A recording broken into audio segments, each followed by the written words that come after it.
खैबर पख्तूनख्वा काबीना अहम इजलास आज तलब कर लिया गया। सूबाई एपेक्स कमेटी के फैसलों से खैबर पख्तूनख्वा काबीना को एतमाद में लिया जाएगा। वजीर आला अली अमीन गंडापुर एपेक्स कमेटी के फैसलों पर काबीना को एतमाद में लेंगे। एपेक्स कमेटी का बन्नू और खैबर के कुछ इलाकों में ऑपरेशन का फैसला। मजीद जान लेते हैं डॉन न्यूज के नुमाइंदे आरिफ हयात से। आरिफ, इजलास का मजीद एजेंडा क्या होगा?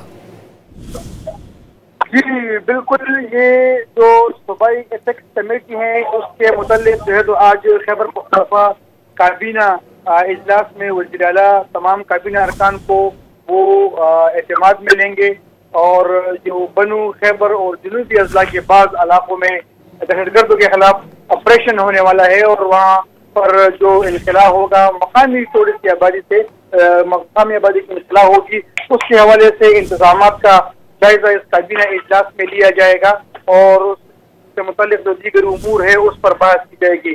फोरम में जो जारी कशीदगी है उसके खात्मे के लिए जो उठाए गए इक़दाम है तो उस पर भी काबीना को एतमाद में लिया जाएगा और उसको ब्रीफिंग दी जाएगी काबीना की। तो ये बड़े अहम फैसले हैं जो आज खैबर पख्तूनख्वा काबीना का इजलास जो है हंगामी इजलास को तलब किया गया है और इससे मुतालिक वज़ीर आला तमाम काबीना अरकान को एतमाद में लेंगे। जी बहुत शुक्रिया आरिफ हयात इन तफसीलात के लिए।